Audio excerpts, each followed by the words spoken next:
नमस्ते सभी। आप सभी का स्वागत है इस नए वीडियो में।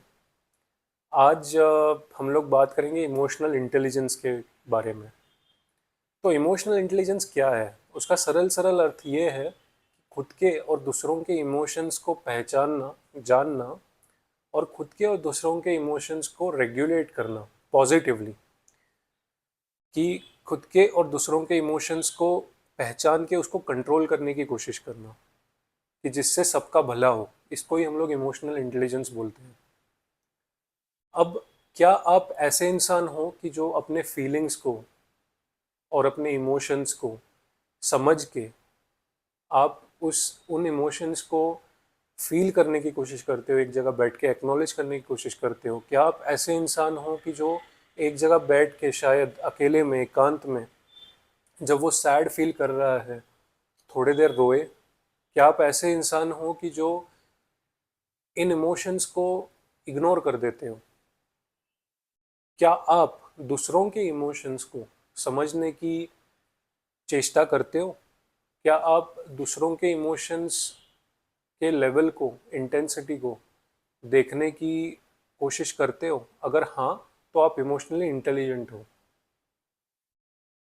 इमोशनल इंटेलिजेंस कैसे अच्छे से हमारे अंदर डेवलप की जाए, इसके बारे में मैं आप लोगों को 4 चीज़ें बताऊंगा आज। सबसे पहली चीज़ है इमोशनल अवेयरनेस। आप लोगों ने ये समझने की ज़रूरत है कि मैं जो फील कर रहा हूँ वो क्यों फील कर रहा हूँ, कैसे फील कर रहा हूँ। This is all emotional awareness.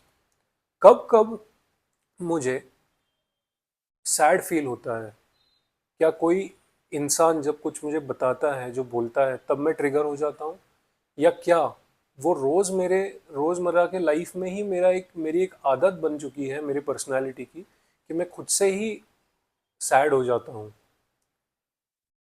Second चीज़ है इमोशनल रेगुलेशन। अगर मुझे अपने इमोशंस के बारे में पता चल चुका है, तो क्या मैं उस चीज़ को कंट्रोल कर सकता हूँ अपने बेनिफिट के लिए? इसको बोलते हैं हम लोग इमोशनल रेगुलेशन। मैं आप लोगों को कुछ बातें बताऊंगा इमोशनल रेगुलेशन में, कि आपने पहले तो एक डायरी के अंदर अपने सब इमोशंस को लिख के रखना है, किस तरह की इंटेंसिटी है हर एक इमोशन की। क्योंकि इमोशन और कुछ नहीं है, इंटेंसिटी ऑफ थॉट्स है। आप जिस तरह के विचार करते हो, उसकी कितनी मात्रा है, उस तरीके से आपके इमोशंस बनते हैं। तो आप जब डायरी के अंदर लिखोगे मैं कौन से इमोशंस कितने इंटेंसिटी में फील करता हूँ, नेक्स्ट स्टेप इज कि मैं उन पर्टिकुलर सिचुएशंस में कैसे रिएक्ट करता हूँ। अगर मैं अच्छी तरीके से रिएक्ट करता हूँ तो कोई इशू ही नहीं है। अगर मैं बुरी तरीके से रिएक्ट करता हूँ, तो शायद मैंने अपने रिएक्ट करने के टेक्निक को बदलना चाहिए। रिएक्ट करने की टेक्निक है, एक टेक्निक है ब्रीदिंग। जब मुझे वो इमोशन ट्रिगर होती है, तो मैं उस इमोशन के ऊपर से नेगेटिव अपना अटेंशन डाइवर्ट करके एक पॉजिटिव चीज़ के ऊपर लगाऊंगा। मैं शायद ब्रीद करने लग जाऊंगा, क्योंकि स्लो ब्रीदिंग इज़ इफ़ेक्टिव। जब आप अपने ब्रीथ के ऊपर फोकस करते हो, आपकी जो आपका जो मन की विचार करने की जो इंटेंसिटी है वो कम हो जाती है। और जब वो इंटेंसिटी कम होती है, तब आप थोड़े पीसफुल हो जाते हो। आपके माइंड को आप थोड़ा जगा देते हो विचार करने के लिए। Second is self talk. आप खुद के साथ बात कर सकते हो पॉजिटिवली, और खुद को डिस्ट्रैक्ट कर सकते हो उस नेगेटिव इमोशन को फील करने से। थर्ड जो पॉइंट मैं आज आप लोगों को बताने वाला हूँ वो है identification. Identification between a failure and a mistake. अगर मैं एक एक टाइम, अगर मैं अपने इमोशंस को रेगुलेट नहीं कर पाया, सही से मैंने रिएक्ट नहीं किया, और एक जगह अगर मैं चूक गया, तो उसको हम लोग बोलेंगे मिस्टेक। लेकिन अगर मैं अपने इमोशंस को समझ ही नहीं पाया, सामने वाले के इमोशंस को समझ ही नहीं पाया, और मैंने गलत तरीके से रिएक्ट हर टाइम किया तो वो रिलेशनशिप टॉक्सिक रिलेशनशिप बन जाएगा। इसको हम लोग बोलेंगे फेल्योर। तो आपने आइडेंटिफाई करना है कि कौन कौन से आपके इमोशनल पैटर्न्स हैं और उस हिसाब से खुद को एक अच्छे डायरेक्शन में लाने की कोशिश करनी है। चौथा सबसे इम्पोर्टेंट पॉइंट है अटेंशन।